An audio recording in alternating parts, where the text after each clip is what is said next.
नमस्कार, आप देख रहे हैं चौकस भारत और मैं दर्शक।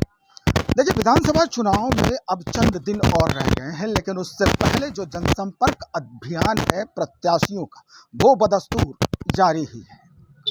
प्रत्याशी तो प्रत्याशी है, प्रत्याशी के जो परिवारजन हैं, यानी अगर कहें कि जो घर की जो पूरी व्यवस्था देखती हैं, वो भी अब मैदान में उतर चुकी हैं। जी हाँ, हम आधी आबादी की बात कर रहे हैं। आधी आबादी के साथ आज गंगुली गांव में हूँ, कुछ जानकारी हासिल करनी है। शुरुआत करते हैं। सबसे पहले हम ग्रामीण जो महिलाएं हैं, जो आधी आबादी है, उन्हीं से हम शुरुआत करते हैं कि आखिर किस मुद्दे पर इस बार वोट करेंगी, किस मुद्दे को इस बार आगे बढ़ाएंगी, किस मुद्दे पर वोट करेंगी इस बार। नहीं सुन पा रही हैं, क्या लगता है? बताइए। जो सही होगा वही होगा। जो सही होगा। हाँ, मुद्दा क्या है, क्या कमी है आपके गांव में? कमी तो कुछ नहीं है, सब कुछ थोड़ा मोड़ा कमी है। सब कुछ। हाँ, थोड़ा मोड़ा कमी है तो वो भी पूरा हो जाएगा। वही थोड़ा रोड वूड, यही कहीं कहीं नाला है, कहीं कहीं नाला नहीं है, यही तो है। जो जो चल रहा है उसी पर भरोसा है। चल तो सारे रहे हैं। सारे के सवाल नहीं है, जो चल रहा है फिलहाल में उसी का सवाल है। चल तो नीतीश कुमार भी रहे हैं। वो तो जो अभी जो आप कह रहे हैं झाड़ू छाप, वही चलेगा। हम नहीं कह रहे हैं कि झाड़ू छाप, मेरा कोई कहना नहीं है, हमारा कोई लेना देना नहीं है झाड़ू छाप से। हमने आपको देखा यहाँ पर। वही चलेगा। हाँ, वो अलग। हाँ, झाड़ू चलेगा। चलिए, तो और आगे बढ़ते हैं। क्या लग रहा है? अच्छा लग रहा है, झाड़ू साहब का हम लोग वोट देंगे। अच्छा, झाड़ू छाप। हाँ, कहीं देंगे। जबरदस्ती तो नहीं ना बुलवा नहीं, रहे हैं? काहे जबरदस्ती रहेगा, वोट में जबरदस्ती थोड़ा खड़े हैं टोपी वाले। नहीं, इलेक्शन में जबरदस्ती नहीं, अपने आप को जहाँ मर्जी है तहाँ वोट दीजिए। ये अपने मन से मान से हम लोग बोल रहे हैं। चलिए, अब सीधा हम मुखातिब होते हैं। हमारे साथ प्रत्याशी जो है इस क्षेत्र के, औराई विधानसभा क्षेत्र के, जो शिवशंकर गुप्ता जी हैं, उनकी धर्मपत्नी आज साथ में है। सबसे पहले तो मैम का नाम जानना चाहेंगे। जी, मेरा नाम विक्की कुमारी गुप्ता है, मैं कलेक्टर साहब की पत्नी हूँ। चलिए, बहुत सबसे पहले तो हम शुभकामना देंगे, लेकिन अब अहम सवाल हम आपसे करने जा रहे हैं। सवाल ये कि लगातार आप घूम रही हैं, महिलाओं से रूबरू हो रही हैं, कौन सी बात जो है वो आपके दिल को झकझोर दिया है इनकी, जो आपसे शेयर किया हो? सबसे पहले तो मैं यहाँ के गाँव की जनता को नमस्कार प्रणाम करना चाहती हूँ कि मुझे आप सबसे जुड़ने का मौका मिला है। और यहाँ पे जब मैं यहाँ पे कैंपेन में निकली हूँ, चुनाव अभियान में निकली हूँ, तो मैंने ये चीज़ें देखी है कि जो यहाँ की बुनियादी सुविधाएं हैं, जैसे कि रोड है, जिस पे हम चलते हैं, एक दूसरे से एक संपर्क का माध्यम होता है। यहाँ पे 100 कदम चलना मुश्किल है। यहाँ पे टूटी-फूटी सड़कें हैं और भी सारी व्यवस्थाएं हैं, मैं देख रही हूँ, जैसे अशिक्षा है।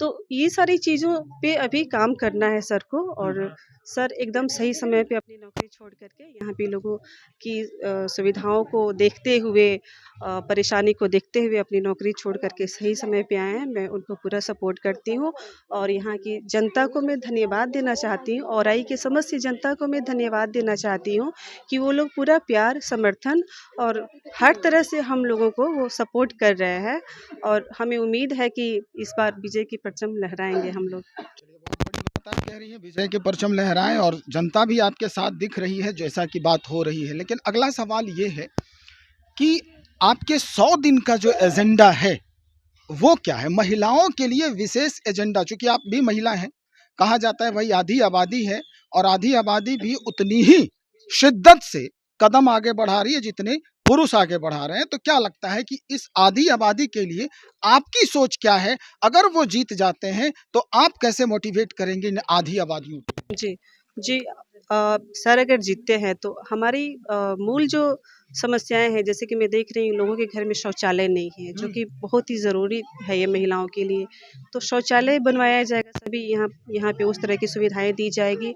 और यहाँ पे स्कूल ढंग का नहीं है, कॉलेज नहीं है, जो कि अब बहुत सारी महिलाएं नहीं पढ़ी हैं, बट उन्हें अफसोस नहीं होगा कि हाँ हम नहीं पढ़े, हमारे आगे का जनरेशन जो है उसको बेहतर स्वास्थ्य शिक्षा मिलनी चाहिए।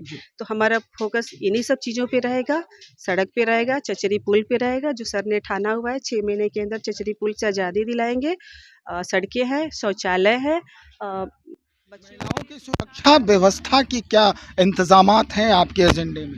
जी, यहाँ पे ठीक है, माहौल बेहतर दिया जाएगा कि महिलाएं यहाँ पे फ्री होकर के घूम सके। मैं थोड़ा देख रही हूँ यहाँ पे महिलाएं, जैसे कि शाम हो गई है तो घर से बाहर नहीं निकल पा रही है। जी, संजीदगी है, घर में है लोग। तो कुछ हम लोग उस पे काम करेंगे ताकि ये लोग इस समय भी बाहर निकले और वो लोग अपना काम करें। बस एक आखिरी सवाल आपसे ये कि आपके जो पतिदेव हैं, अ, आप कह रही हैं सबसे महिलाओं से भी बातचीत के दौरान आप ये कह रही हैं कि भाई अभी 20 साल नौकरी उनकी बची हुई थी। आपने समझाया नहीं उनको? नहीं, मत छोड़िए नौकरी। नहीं, मैंने उनके काम को देखा है। वो जहाँ भी गए हैं, जिस ब्लॉक में गए हैं, वहाँ के काम से उनके काम से लोग बहुत खुश रहे हैं। वो अपने काम के लिए जाने गए हैं और मैं उनके साथ ब्लॉक में रही हूँ, गाँव में रही हूँ, तो मैंने देखा है कि जो सुविधाएँ मिलनी चाहिए वो एक मतलब जो उनका ड्यूटी है वो पूरा नहीं कर पा रहे हैं सरकारी नौकरी में रहते हुए, फ्री माइंड से वो चीज़ें नहीं कर पा रहे हैं। इसलिए उन्होंने सोचा कि नौकरी छोड़ कर के मुझे लोगों के लिए काम करना है, फ्री होकर के काम करना है। और मैंने कभी भी उनको समझाया नहीं, मैंने उनके जो भी डिसीज़न है मैंने साथ दिया। और ये तभी हो सकता है कि जब आप में जुनून हो, कुछ करने का जज़्बा हो। वो चीज़ें मैंने कलेक्टर साहब में देखी हैं और वो कर रहे हैं और आगे करेंगे भी लोगों के बेहतर के लिए। बहुत शुक्रिया जानकारी।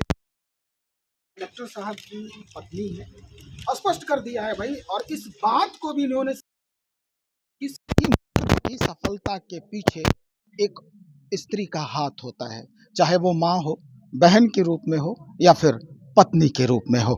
स्थिति यही है जो हम देख रहे हैं और जो जनता से रूबरू करने के बाद जो बातें स्पष्ट हो रही है, जो हमारे सामने आ रही है, वो यही है कि जनता भी चाहती है कि इस बार कुछ न कुछ राजनीतिक जो इसका परिदृश्य है औराई का, उसमें परिवर्तन हो। तो चलिए देखते हैं कैसे बदलते हैं आयाम औराई के, कैसे बदलते हैं मिजाज औराई की। जो जनता है, मतदाता है यहाँ के, उनके इंतजार करें। बने रहे हमारे साथ। बहुत शुक्रिया आपका।